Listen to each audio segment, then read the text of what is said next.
resources. It always started with the church and infiltrated. So, but my point is that you have many good Christians that recognize, the plot of this Eurocentric Christianity and the damage that it has done to the minds of people all over the globe. Mm-hmm. That's the Christianity that I'm against, but I'm not against the righteous Christian who stand for freedom, justice, and equality. When I look at Dr. Martin Luther King, I'm looking at the example of a righteous, sincere Christian. Yeah, well, let me give another example. If I come into your house and take over your house and beat your wife up and bring drugs and liquor and pornography into your house, what are you going to do to me? Well, as a Muslim, I'm supposed to stand up against it. Okay. Jihad is in two forms. Okay. Struggling with the demons and the devil in yourself, and struggling against the devils or the evil outside of yourself. So as a righteous Muslim, the Quran doesn't tell me to just sit back. See, here's the difference between Islam. Here's the difference between Christianity and Islam. Christianity tells you to turn the other cheek.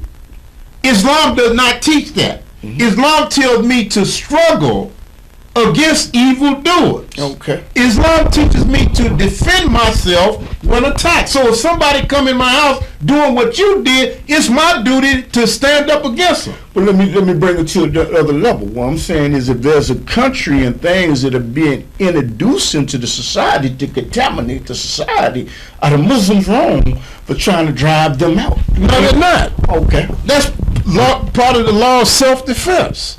I mean, if a cat backs a rat up in the corner, the rat gonna come out boxing.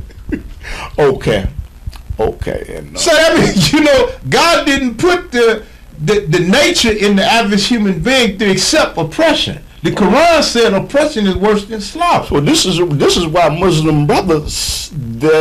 some Muslim brothers are seeking to eradicate and get this out of their society. Some of them. Well, yeah, but some of them, the terrorists, go to extreme in killing innocent people. Islam and true Muslims are not for that. Yes. And you said you wanted to speak on the moon, the symbols of the moon, the star, and the crescent, I believe. No, all I was saying earlier, as I said in your earlier show. What did it represent? Well, actually, those are Turkish symbols that came to basically represent the Islamic world, such as the cross came to represent Christianity, but the Prophet Muhammad himself never used the symbols of the sun, moon, and star. The sun, moon, and star is mentioned in the Quran as only symbols of time. Symbols of time, but we don't worship that. I think it's important also for me to point out that you've had certain Christian preachers that try to say that the reason why Muslims use the sun, moon, and star symbology is because Allah is a moon god. Okay, this is one preacher some years ago, white preacher, was saying this about Muslims, that we worship a pagan Allah that's a moon god. But my question and my retort to that would be this: that if Allah is a moon god, then why did the Quran condemn moon worship? Would Allah condemn himself? It doesn't make sense. Nah, it doesn't make any sense at all. It doesn't make any sense. So, as you move about and you do dawah, how do you get people to think about embracing Islam? Because you brought up something very important. As Muslims, that is our job, to get dawah, to invite people to Islam. What method do you use to invite people to Islam? I'm realizing that the more and more that I do the Underground Railroad, talking about all these things, I need to invite more people to Islam. This is correct.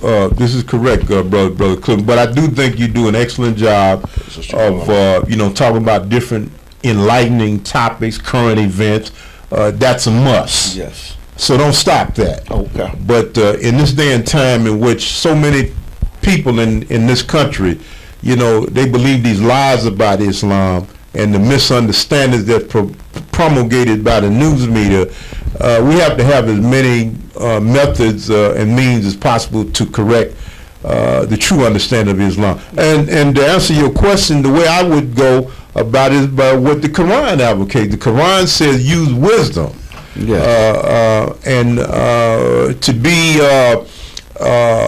polite, when addressing Islam about the topic, and also at the simultaneously realize that some people don't want to hear it. No. The Quran also says this. It says, let there be no compulsion in religion. The truth stands free from falsehood. Whomsoever will accept it.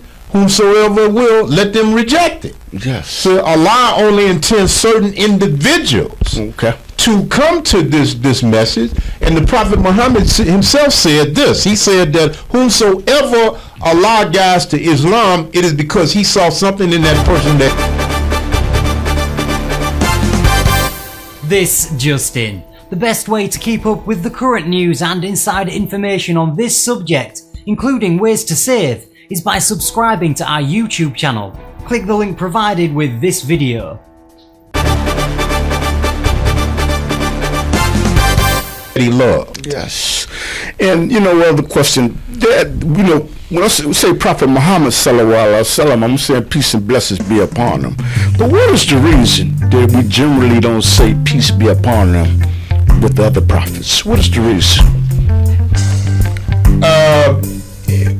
Well, from what I understand, we as Muslims, we're to wish blessings on all of the prophets and messengers. We don't make any distinction between the various prophets and messengers sent by God, because Muslims, we respect Abraham.